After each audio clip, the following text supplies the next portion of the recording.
Hello everyone. आज की video में हम करने वाले हैं क्लास 9th एक्सरसाइज 1.3 का क्वेश्चन नंबर 9। उसमें सिंपल सा क्वेश्चन है, classify the numbers as rational और इरेशनल। हमें बताना है नंबर रैशनल है कि इरेशनल है। फर्स्ट पार्ट है रूट 23। तो रैशनल और इरेशनल क्या होता है ये मैंने बताया पहले, पर दोबारा बताती हूँ। रैशनल मतलब जो टर्मिनेटिंग हो, है ना। या दो पॉइंट्स ध्यान में रखने रैशनल से रिलेटेड। एक तो जो टर्मिनेटिंग होता है, टर्मिनेटिंग मतलब जो पूरा पूरा सॉल्व हो जाता है किसी चीज़, जो मतलब पूरा पूरा सॉल्व हो जाता है। और एक नॉन टर्मिनेटिंग रिपीटिंग, यानी कि सॉल्व भी हो रहा है और रिपीट भी हो रहा है। सॉल्व नहीं हो रहा लेकिन रिपीट हो रहा है, ठीक। और इरेशनल क्या होता है, non terminating and non recurring, मतलब रिपीट भी ना हो, वो होता है हमारा इरेशनल, ठीक है। तो अब हम करेंगे रूट 23। अब रूट के नंबरों के लिए दो बातें इंपॉर्टेंट रखनी। अगर कोई नंबर है रूट के अंदर, वो कोई प्राइम नंबर है, जैसे 2, 3,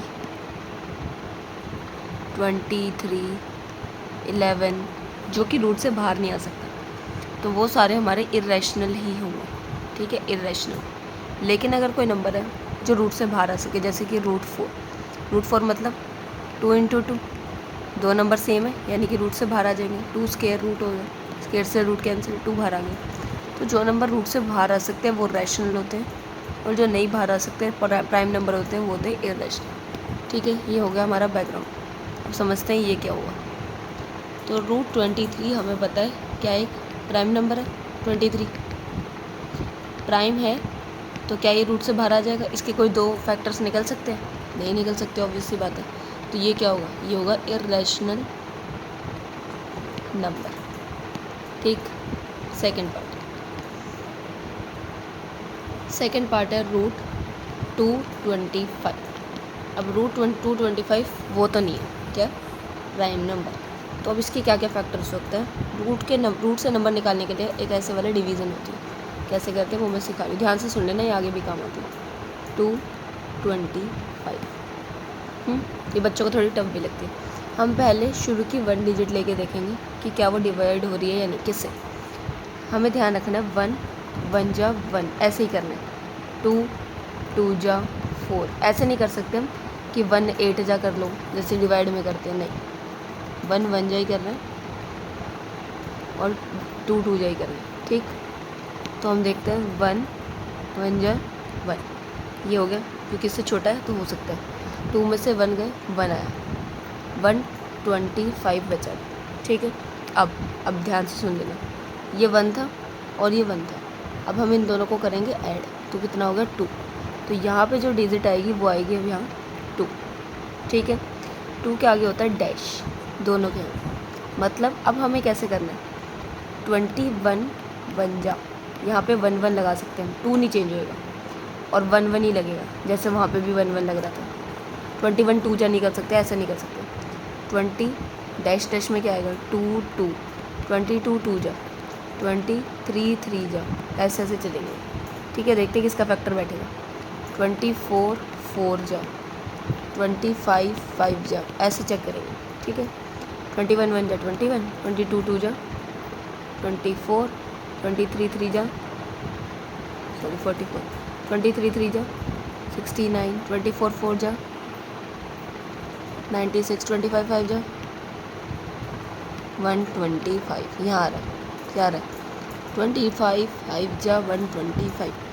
तो 25 यहाँ लगाएंगे, दूसरे पेन से लिखते हैं, 5 यहाँ और 5 यहाँ, 25 5 जा 125। तो ये हो गया पूरा पूरा सॉल्व। तो हमारा फैक्टर क्या आएगा, जो यहाँ पे दो डिजिट से मिलके बना 1 और 5, यानी कि 50। तो अगर मैं 15 को 2 बार मल्टीप्लाई करूँ तो ये हमारा रूट से बाहर आ जाएगा, इसका मतलब 225 आ जाएगा। तो 15 स्क्वायर यानी कि रूट से रूट कैंसिल, स्क्वायर कैंसिल, 15 आ जाएगा हमारा बाहर, ठीक। एक बार ये सब रफ कर, ठीक। अब 15 आ गया बाहर, तो 15 क्या होता है, रैशनल नंबर, ठीक। अब देखते हैं आगे थर्ड पार्ट। 0.3796, ये इतना ही है। तो ये पूरा पूरा सॉल्व है। दैट मीन्स ये क्या है, टर्मिनेटिंग है ना। टर्मिनेटिंग क्या होता है अभी ऊपर बताया था, टर्मिनेटिंग है यानी रैशनल नंबर है। ठीक, दैट फोर्थ पार्ट में बोला है 7.478478।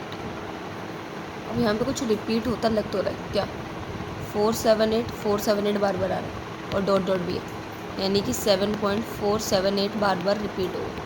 तो ये क्या हो रहा है, नॉन टर्मिनेटिंग है क्योंकि सॉल्व तो पूरा हुआ नहीं। नॉन टर्मिनेटिंग एंड रिपीटिंग यानी कि रिकरिंग। अब नॉन टर्मिनेटिंग रिकरिंग क्या होता है, अब ये भी बताया था क्या, टर्मिनेटिंग और नॉन टर्मिनेटिंग रिपीटिंग होगा तो रैशनल होगा। तो ये क्या हो जाएगा हमारा रैशनल नंबर। ठीक, लास्ट पार्ट फिफ्थ, 1.101001 3 बार 0 1 4 बार 0 1 डैश डैश डैश। ये क्या हो रहा है, हमें पता है कि एक ज़ीरो बढ़ रहा है और ये कभी भी ख़त्म नहीं होगा। तो ऐसा तो हम एग्जांपल भी कर चुके हैं। तो ये किस चीज़ का, ये होगा इरेशनल, क्योंकि ये क्या है, नॉन टर्मिनेटिंग नॉन रिकरिंग, ना ही ये ख़त्म होंगे ना ही ये रिपीट होंगे, तो ये होगा इरेशनल। ठीक, ये हो गया हमारा क्वेश्चन 10। आई होप आपको समझ आया हो। अगर समझ आया हो तो कमेंट कर सकते हो और सब्सक्राइब तो कर ही देना।